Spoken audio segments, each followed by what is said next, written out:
All right, GM, everyone. How's it going? Hope it's going well. Let's see. Today's AMA, I guess I will get started by sharing a little bit about the new uh, oracles and pools that we've been working on. So we have two new pools. One is a INF USDC pool.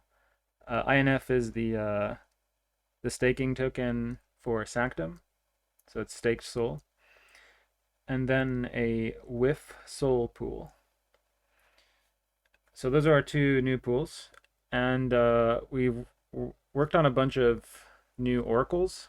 So I guess to give some context, we recently had to pause our Pith pools because Pith prices just weren't updating very well, and so um, it was making our pools um, sometimes unprofitable, so we just had to turn them off.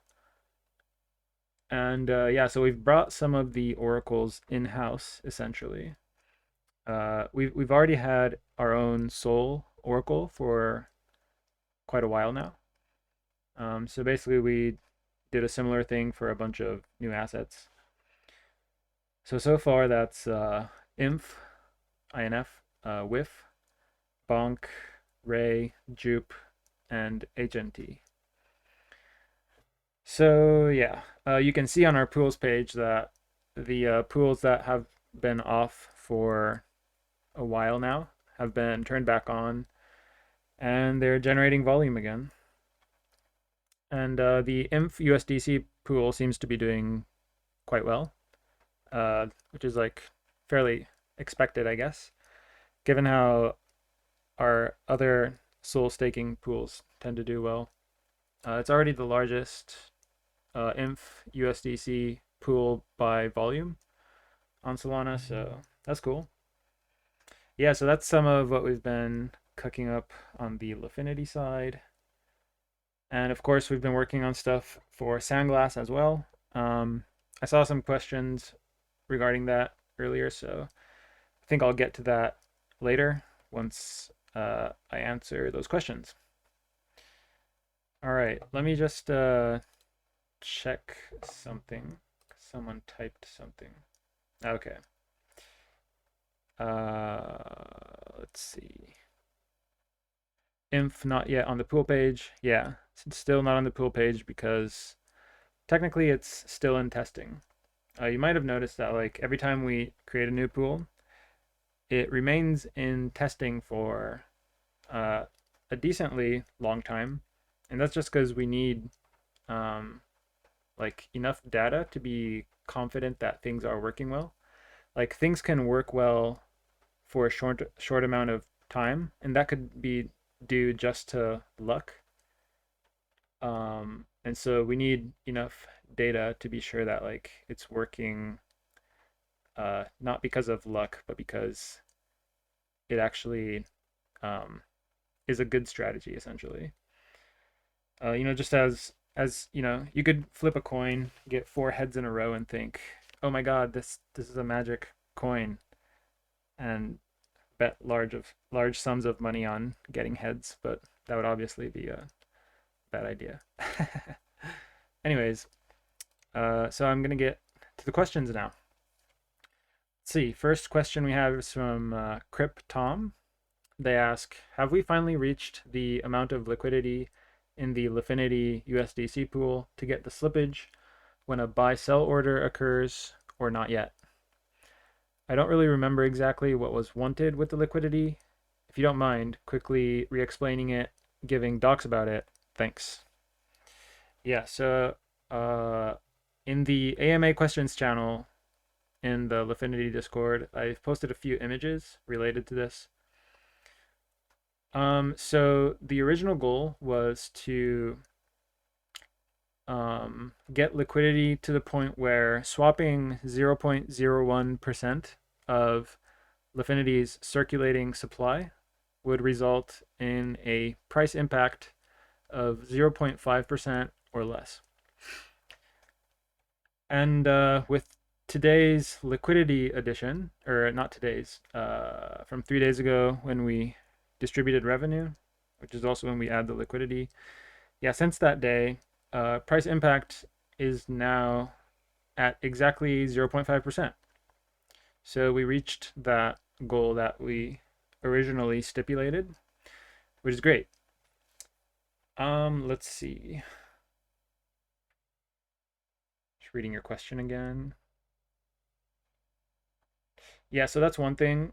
Some other things I wanted to touch on related to that. One is that if we look at the liquidity that Ray has right now, um, if you swap 0.01% of its supply, which currently is 26,284 Ray,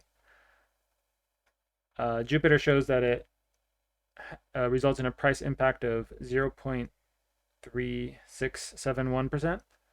So their liquidity might have increased in the meantime, probably like partially due to Lifinity adding liquidity, because actually we do a lot of volume for Ray, or at least we I should say we used to when the Pyth Oracle was back on, but we just got our own Oracle, so it should be even better now. But yeah, so yeah, so we probably contributed to their improved liquidity. But yeah, what I wanted to point out was that um, the original target, uh, we just specified a number, but if we're thinking in terms of like matching Ray's liquidity, then it can still make sense to continue increasing liquidity. And I should also point out that Jupiter is not always accurate with its price impact, which is why I use my special Google sheet to calculate price impact for Lifinity because it's precise. I can't use the same method with Ray because Ray's liquidity is distributed throughout many pools and order books, whereas Lifinity's is just in our single pool, essentially. There's some other liquidity, but it's negligible. So yeah, I can't really calculate it using this simple method, which is why I have to resort to using what Jupiter tells me. But yeah, again, it's all not always accurate. So, and then yeah, so then we did a vote at one point, what to do with the buyback funds. And there were three options. One was to continue using all the USDC to increase liquidity until we reach the goal. So this was the previous thing that we had voted on, and what we were doing. We were taking all the USDC that was for the buybacks, so that's 40% of revenue, and we were pairing that with Lifinity that had already been bought back uh, in in like the months before we started this liquidity increasing thing. So that was one option. The second option was to switch to using all the USDC for buybacks. This is what we had initially done when we started Lifinity. And then we switched to increasing liquidity when there began to be complaints about a lack of liquidity, especially when the price was pumping a lot from like 20 cents to like $2. And then the third option was to switch to using half the USDC for buybacks and then pairing the purchased Lifinity with the other half of the USDC to increase liquidity. And then the results of the poll were 6% abstained, 38% voted to continue using all the USDC to increase liquidity, 3% wanted to switch to using all USDC for buybacks, and 52% wanted to switch to using half for buybacks, half for pairing it with Lifinity for increased liquidity. So yeah, and since then, some people have occasionally asked, like Cryptom is right now, have we reached that goal? And so the way I understand this is that yes, we have, but for one, that original proposal of until we reach the goal has basically been made void because since then we did this subsequent vote that moved to a new way of doing things.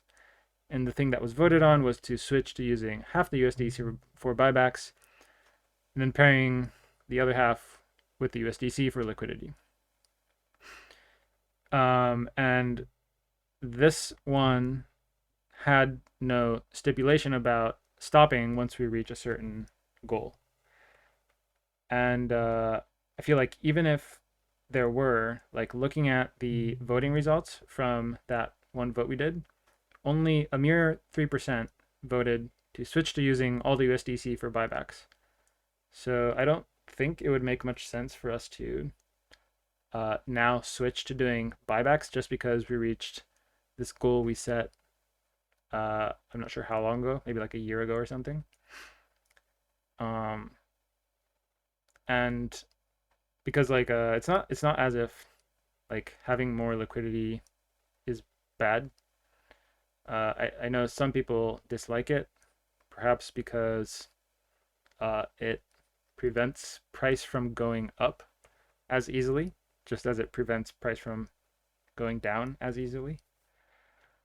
Maybe some people want price to go up more, which would happen if we directed everything to buybacks. I think there's a variety of reasons, but yeah. So TLDR, we have reached the originally stipulated goal, but the goal is no longer irrelevant because it was for a past proposal, and then the current proposal does not have a limit to when we would stop doing these liquidity enhancements. And I think there are good reasons to continue doing it anyways. So yeah, that's the summary. Alrighty, next question we have Ravgun. As a new flare holder, can you give a brief sum up about them and explain what are the next steps of the flare program? Thank you for your answer. Not sure yet if I'll be free tomorrow, hoping we will have a replay or debrief. Yes, these are always recorded, so yeah, you're good. All right, so first of all, welcome to becoming a flare holder. It's great to have you. I noticed you're not purple, so first things, you should verify yourself in our Discord, and you can get the flare holder role, so I recommend doing that. And then what are the next steps of the flare program? And give a brief summary of the flares. Okay, so flares, I guess I won't talk about their history. Basically, flares own about 20% of the VE Lifinity supply. So that means they get about 1/5 of the revenue that is distributed. And then historically, flares have used that revenue for different things, primarily for buybacks. And recently they did a vote for how to use it. And the way it's being used right now is the first 1,000 SOL goes to placing a bid at the floor on Tensor for flares. So using bids is basically just like a more efficient way of doing buybacks, because we're not the buyer, so then we don't have to pay the fee, and then also it's just a lower price compared to like if you market by yourself. So any revenue is prioritized to go to these bids. Right now the bid is full at 1,000 SOL. That's nice and healthy, and any remaining SOL, 60% will go to buybacks. So that's market buys. It's done gradually over time so that it can't easily be front run. And then the other 40% is used for reinvestments into VE Lifinity. So that just basically just means we buy more VE Lifinity, and then our stack of VE Lifinity becomes larger, which means we get a larger share of the distributed revenue each month, which can lead to more buybacks. Yeah, so that's the basic summary of flares. And then there's the Flare DAO, which does various things to generate additional value for flare holders. Um, they they have their own stack of VE Lifinity, much smaller than the main stack, but that generates a bunch of USDC, and then there's a Flare DAO Council, the FDC, which votes on how to use those funds to generate additional value. So they basically are a group of upstanding flare holders, longtime community members who represent all the other flare holders. And they do a bunch of stuff. They're very active. Basically, like they if they see like a good opportunity to yield farm, they take advantage of that. That's like the TLDR of them. So I guess that's what flares are. Right now, I think we've bought back about 20% of the supply, a little over 20%. So there's about 8,000 flares that remain in the circulating supply. So that's gradually decreasing. And then, of course, because the flares own all this VE Lifinity, it means that the NFTs are backed by real assets, because VE Lifinity has a claim on the share of all assets owned by Lifinity DAO, which holds, a bunch of USDC and Sol and all these other assets. So that's another thing that makes flares pretty dope, is that they're actually backed by real assets, which you can't say for most NFTs, which are backed by nothing. So it's like purely speculative value. I mean, there's like pros and cons to both. These, if you're not backed by anything, like, people tend to speculate on them more. If you are backed by something, people tend to like anchor to that, the value of that backing. So they tend to not pump as much, but they also tend to not fall as much. And if you look over the long term, flares have done really well.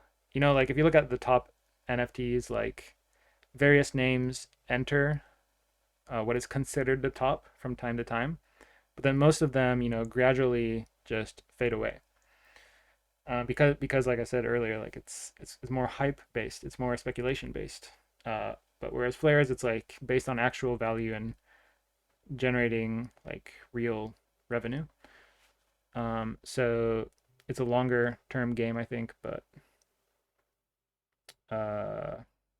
like if you look at like longer term price charts, like it's like a steady climb.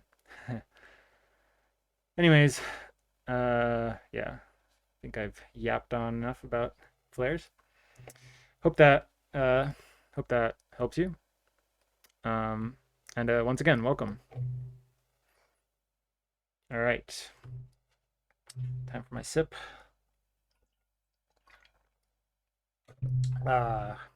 Water, delicious. All right. Next question is from Scorch.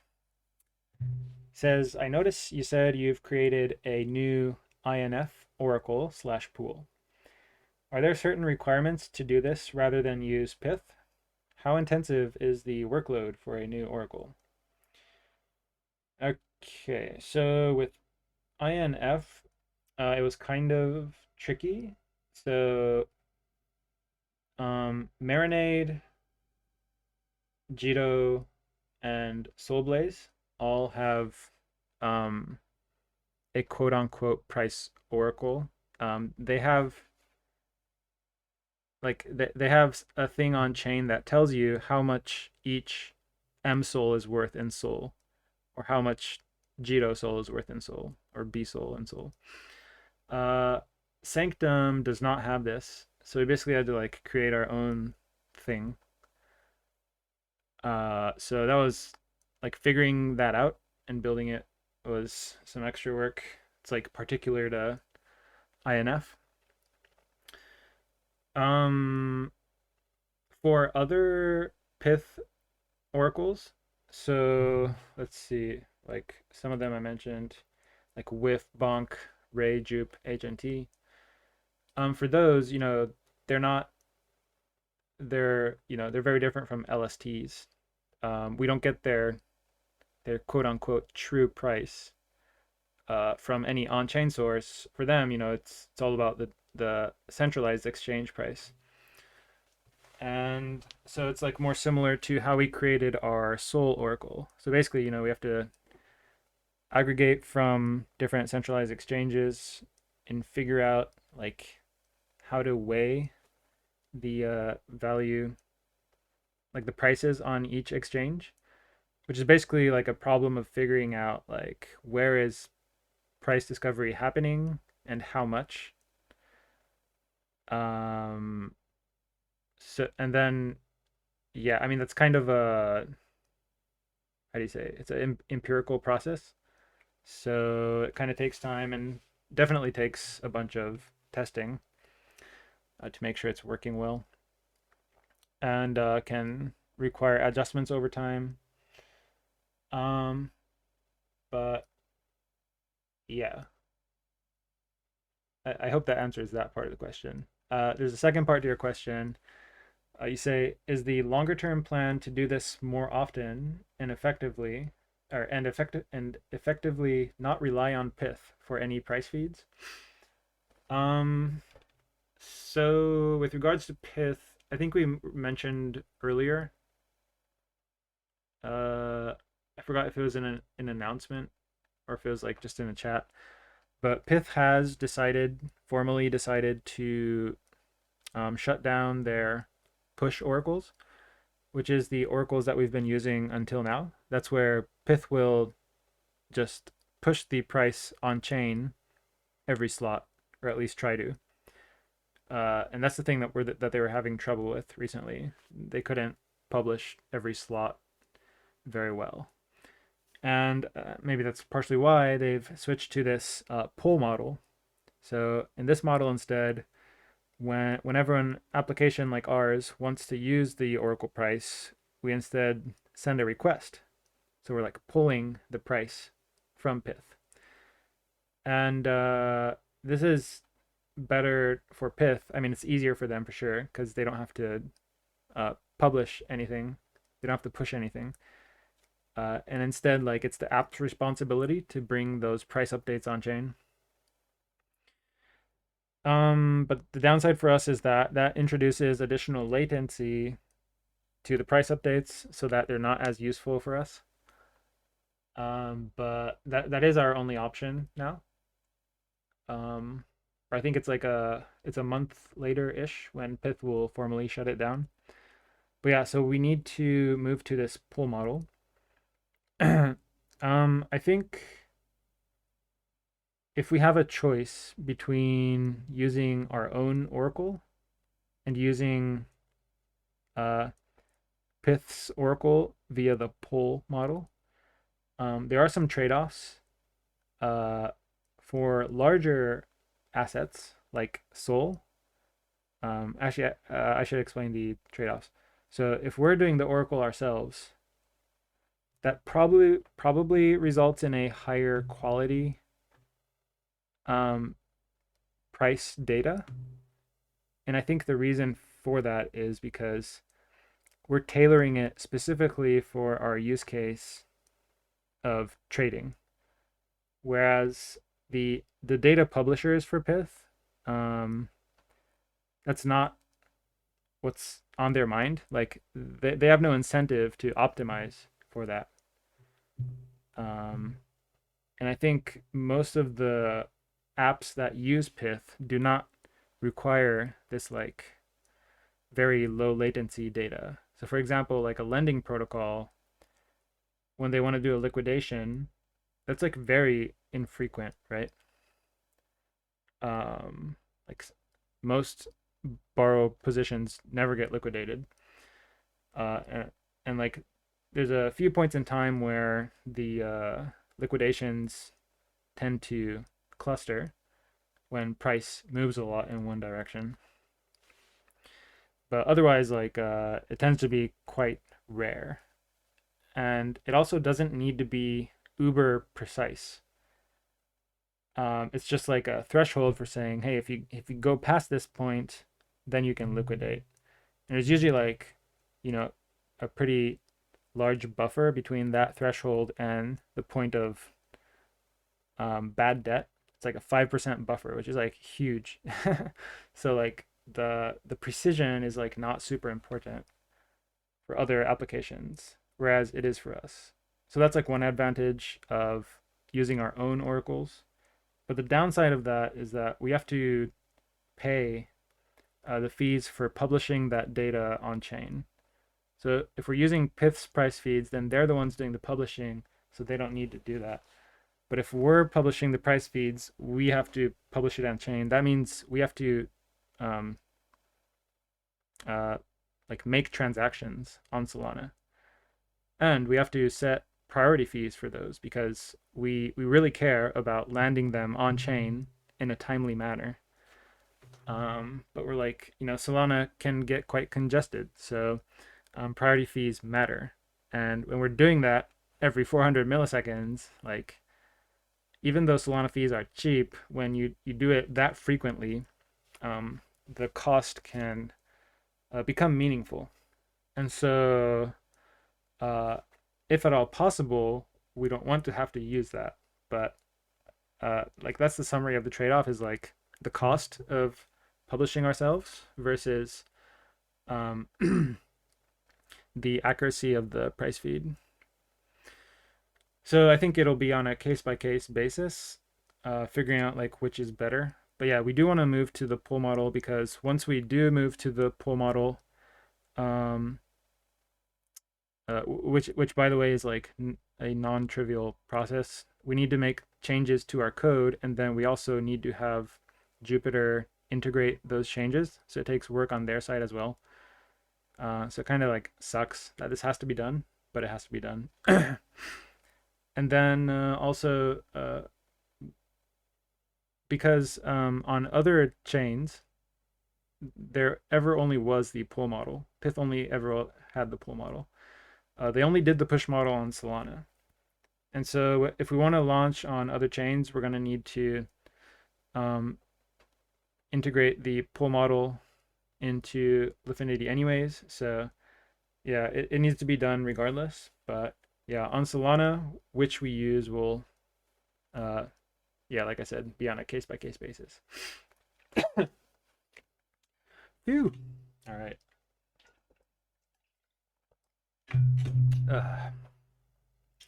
All right. Next, we have J Gills asks, you essentially answered this at the beginning, so you can skip. Any ETA on when offline pools will be back? Can you also speak to using a wider bid ask versus the Oracle rather than being out completely? Too unreliable and noisy of data to even do that? Excuse me. Wider bid ask, yeah, it doesn't really work. I see what you're thinking, and like it, I see why you would think that. The issue becomes like where the way our V2 pools work, it's very important that we rebalance in a timely manner. And when we have wide bid asks, um, like the point of that is like you're trying to make up for like the inaccuracy of the Oracle price, right? So it's like, okay, suppose the the Oracle price can be off by like 0.1%.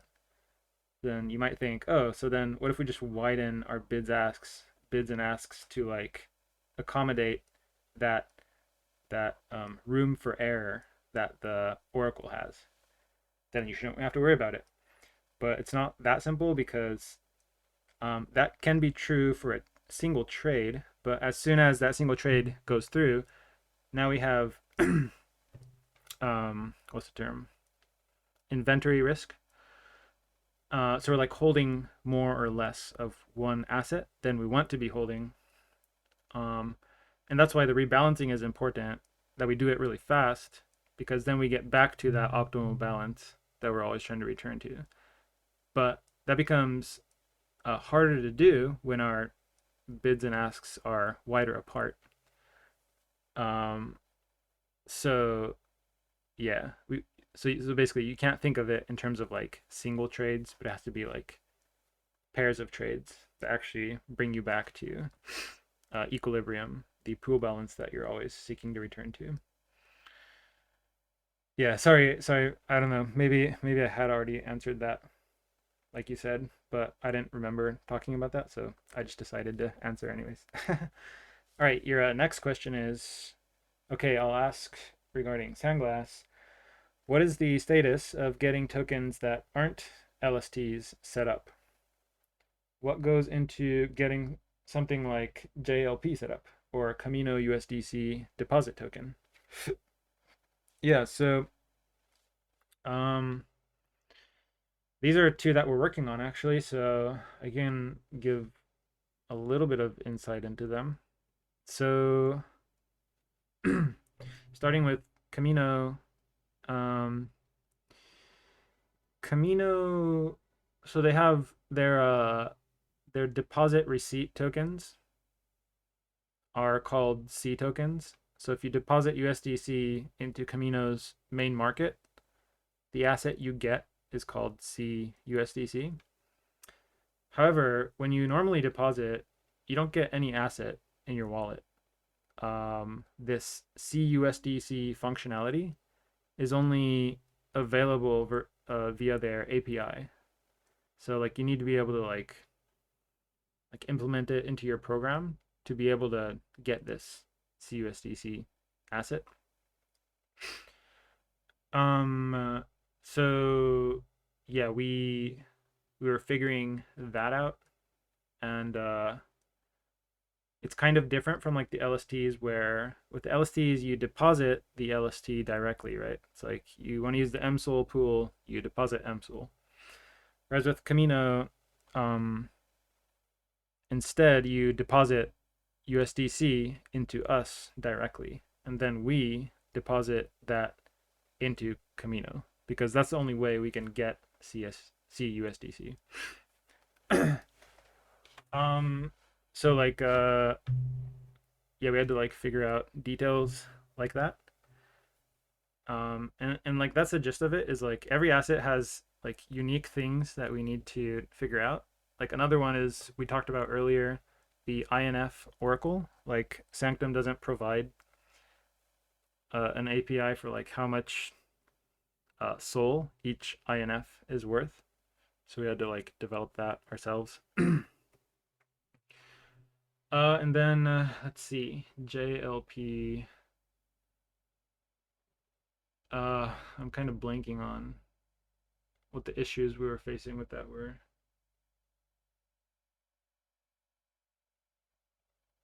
Yeah, sorry, I'm kind of blanking right now, but that's like the gist of it, is like each asset tends to be unique.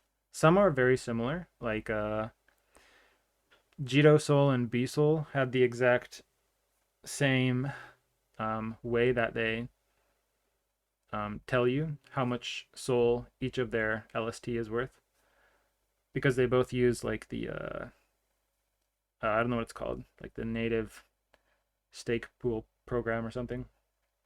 But yeah, like same, they're using like the same program, so like that's the same. So it's like very convenient, but yeah, generally speaking, like everyone has their own, their programs are like set up in their own way, so we have to figure out each one for itself.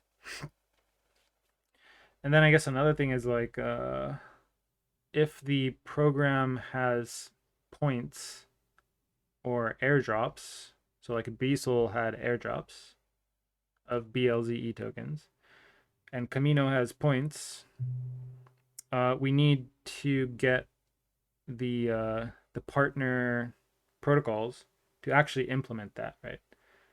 Because we want to direct all the BLZE to the YT holders, or all the Camino points to the YT holders. But that doesn't happen naturally, of course.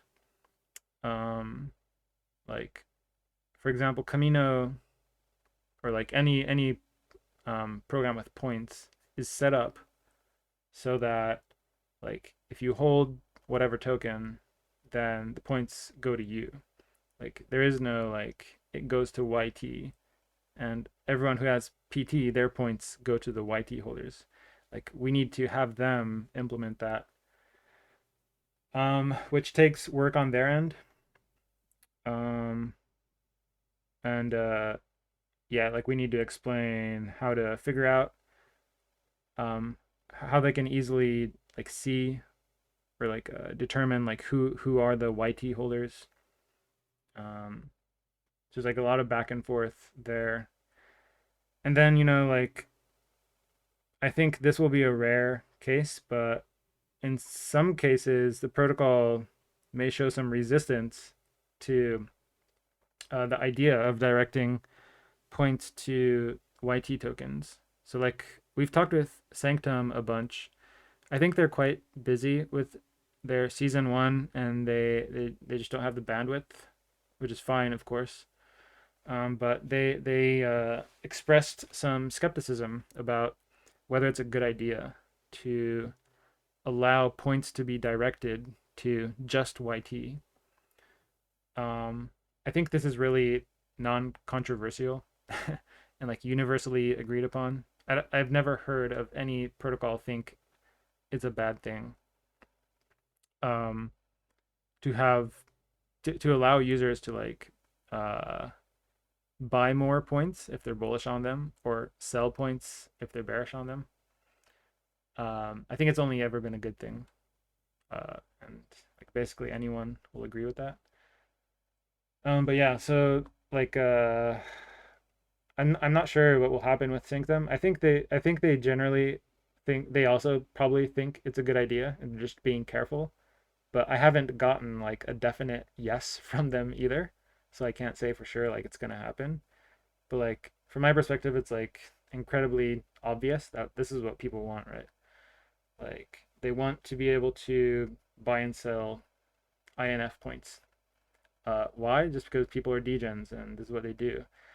And if you just want evidence of that, just look at Pendle. Like people love this. People love this so much. Um, like that's literally what made Pendle popular. It's like points trading.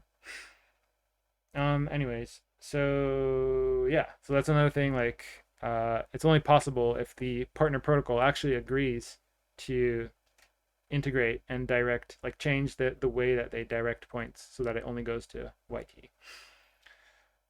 Uh, yeah, so a lot of tricky details that are very protocol dependent. Uh, I wish it weren't that way, but maybe things will get a little more standardized over time. I don't know. Ideally, like, eventually we can make permissionless pools. Um, but yeah, that might be a ways off. But that'd be great because then, we wouldn't have to go through like this highly um, tailored process for each integration. One day we'll get there. Let's see.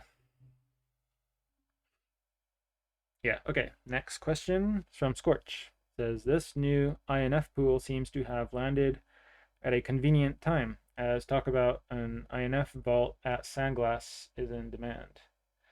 Is this the reason it was made?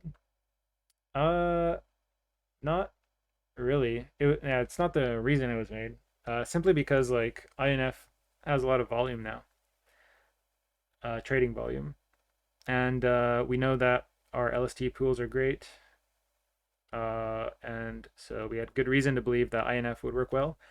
And we'd already had to think about the problem of how to figure out how much SOL each INF is worth, because we started thinking about that through Sandglass.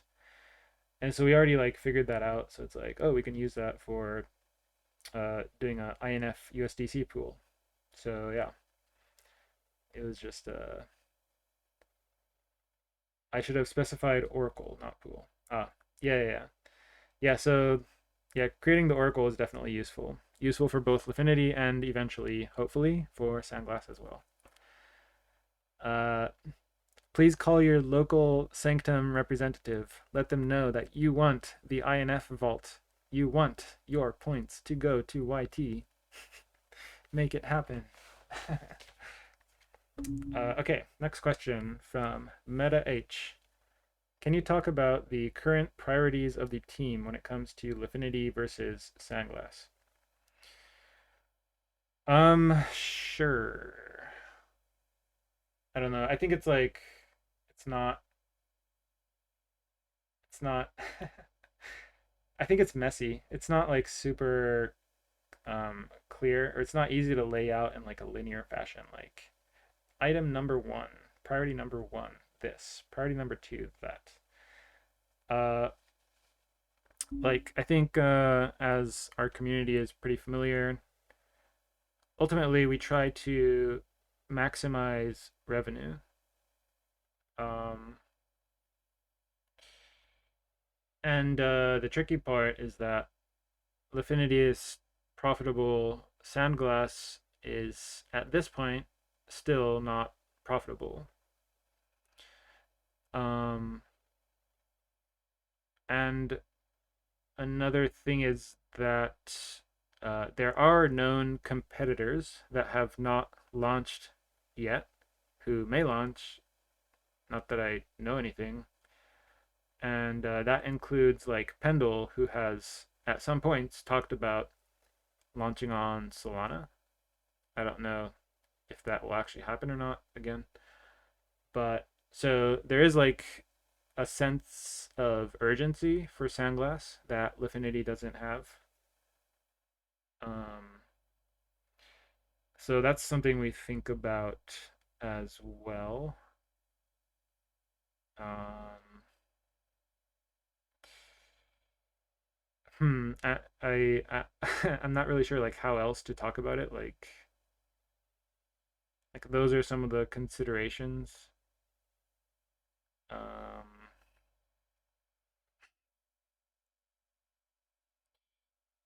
yeah, so Lifinity, like we opened new pools, restored the ones that were paused. We need to move to the poll Oracle. We want to rewrite the front end. We want to add stuff to the stats. With Sandglass, we just want to add more assets, more vaults. We want to do permissionless pools. Uh, yeah, I think those are the main things right now.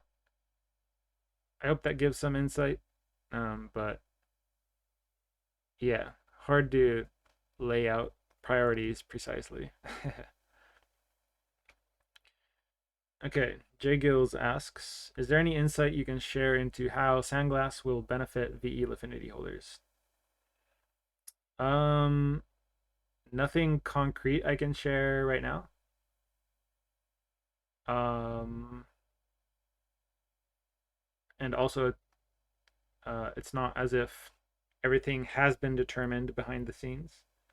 Obviously, we're like thinking about details, but yeah.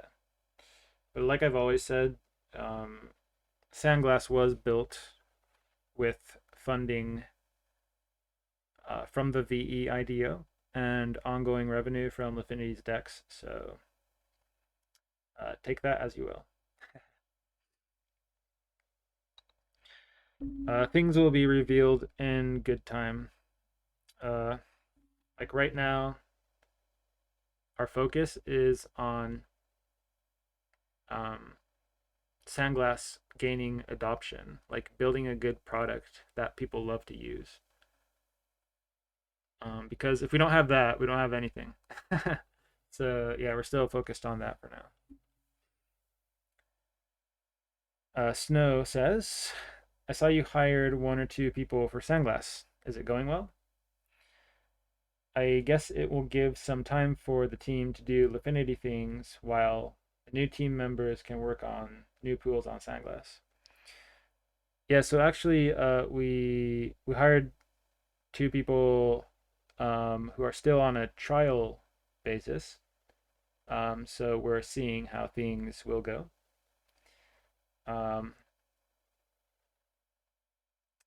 uh, uh, I'm actually like not super involved in that process, to be honest, because we hired devs and I don't participate in like the full extent of dev conversations because a lot of it would just be useless to me.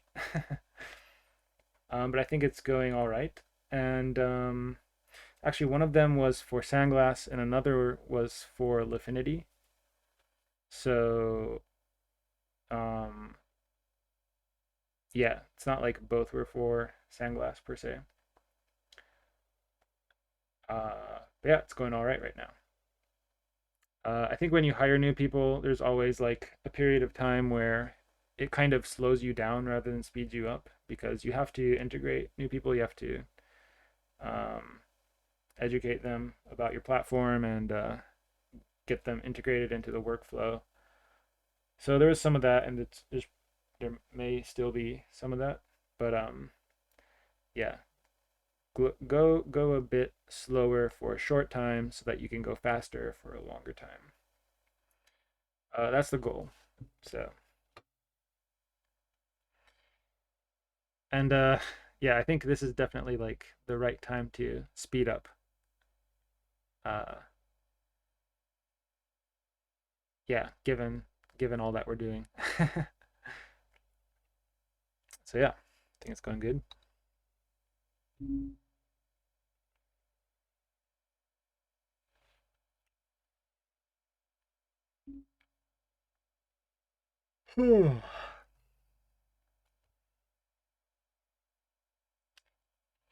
Any more questions, guys?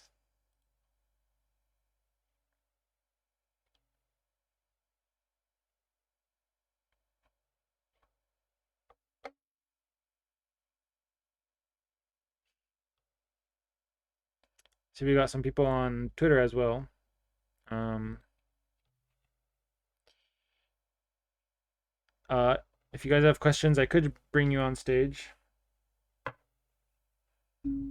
Well, it's been quite a while since we've done that.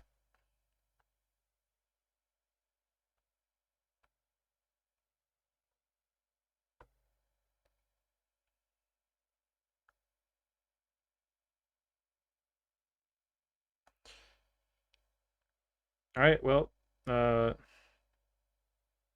seems like you guys are satisfied. It's great to see our previously pith pools back up again, isn't it? It'll be interesting to see if they